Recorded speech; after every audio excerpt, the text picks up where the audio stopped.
好多遊客嚟北海道都會去旭川，除咗美瑛町同埋富良野都喺佢附近之外，另外旭山動物園同埋佢嘅拉麵村都深受遊客嘅喜愛。由札幌去到旭川大概係140公里，經由高速公路前去呢， GPS 就顯示約莫係1小時45分。ETC 嘅路費就需要3380 yen， 但係亦可以經由免費嘅角度去，代價就係要多花1個鐘頭啦。ETC 呢，我就已經俾咗固定嘅費用啦，咁樣當然就係選擇高速公路啦。忽然諗到 ETC 俾咗固定嘅費用，咁樣我行多幾次高速又會唔會賺咗呢？知道嘅朋友請留言指教。大家好，我係不羈大叔，歡迎大家嚟到我冇乜主題又好多主題嘅頻道。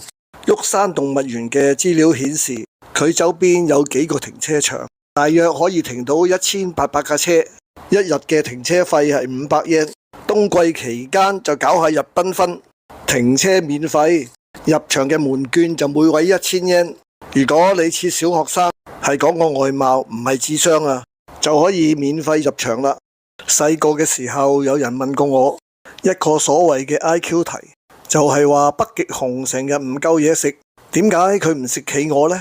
我記得當時係咁答佢，梗係冇錢買機票啦。喺我哋細個嘅時候，要飛一次真係一件好奢侈嘅事嚟噶。係啦，講翻呢度先，你唔好蝦呢隻企鵝毛都未出齊喎，其實佢係毛都未甩齊就真。當佢過咗青少年發育期，就會甩晒啲種毛啦。呢一種係皇帝企鵝，係企鵝科中體型最大嘅，身高可以去到120厘米，體重可以去到46公斤。動物園喺冬夏都各有特別安排，冬季就係企鵝漫步啦。嗱，一隻二隻已經喺度排晒隊，準備出閘啦。係唔係好想去行街街呢？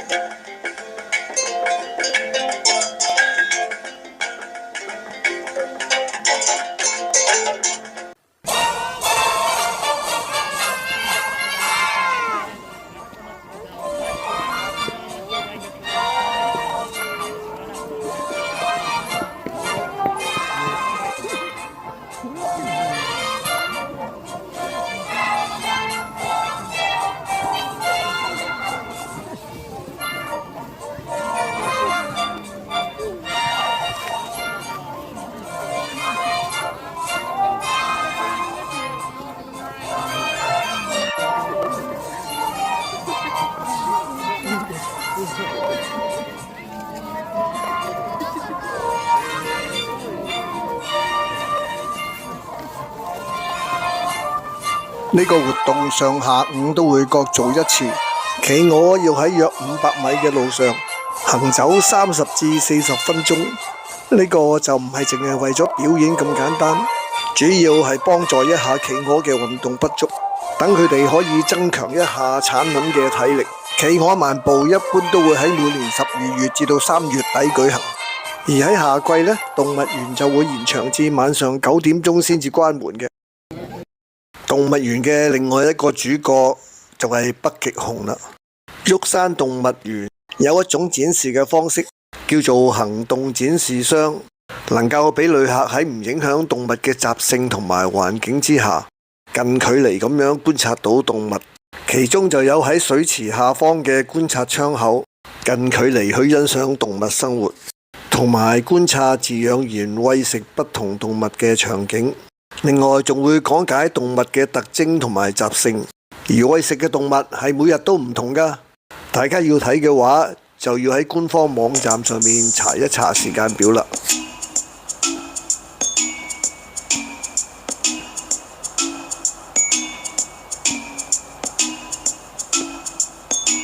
喺北極熊嘅展館裏邊，有一種喺地底突出嘅球形裝置，叫做 Seal's Eye。佢係模擬一隻海豹喺冰洞裏面伸個頭出嚟觀察嗰一刻，俾遊客可以用海豹嘅角度去觀察北極熊。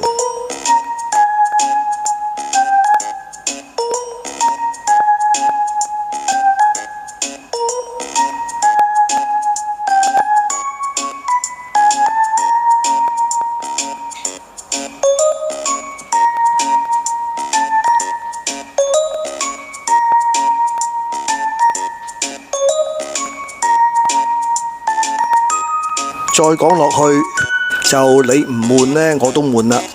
但係動物園咁大，仍然係有好多值得參觀嘅地方。咁樣剩低嗰啲驚喜，就留返大家自己去發掘啦。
呢度就係傳說中嘅拉麵村啦。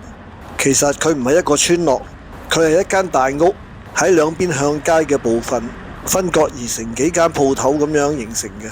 從最早時期以海鮮湯馳名嘅青葉開始，跟住有日式叉燒出名嘅庵啦，聲稱係絕品豬骨湯嘅石田，傳統口味嘅天金，用全隻烏雞熬湯嘅山頭火，湯底有特別配方嘅梅江軒等等。佢哋每一間都係獨立嘅商店，互相喺度競爭，因此呢，銷售得比較差嗰一間就需要自動退出，由另一家拉麵店取而代之。能夠喺度生存落嚟嘅都係長期獲得客人支持嘅。假日期間亦有啲流動美食車喺度擺檔。附近有間好大嘅 Uniqlo， 周邊亦都有好幾個免費嘅停車場。揸車嚟嘅朋友就唔需要擔心泊位嘅問題啦。你而家望到有個靴咁大嘅字，冇錯啦，佢就係一間賣鞋嘅outlet，主要都係運動鞋為主，牌子款式都有好多。如果仲有你嘅 size 都幾抵噶。跟住過嚟呢邊就係一間超級市場，佢除咗係一間超級市場，佢仲係一個買平、靚、正手信嘅好地方。自駕遊每俾人有一個錯覺，就係以為買咗唔使自己拎架車就泊咗喺門口，一時嘅放縱就會喺你離開嗰一日帶嚟沉重嘅負擔啦。不過大叔有氣有力，呢啲說話嚇我唔到嘅。超市仲好貼心咁樣準備咗大小嘅紙箱俾客人自己打包添。哎呀，買得太興奮，幾乎忘記咗初心添。嚟呢度係想食拉麵噶嘛。啱啱喺超市見到呢間梅江軒，好多 YouTuber 都有介紹個噃，咁就一於揀呢間啦。嚟食麵就唔係睇裝潢，反正每一間都係小店，最緊要係睇食力。今次我已經幫大家試過佢嘅秘製湯底，下次你哋嚟就可以直接去試第二間啦。嗱，我唔係話佢唔好啊，只不過係提醒大家，有時 YouTuber 講啲嘢都唔好信晒啊！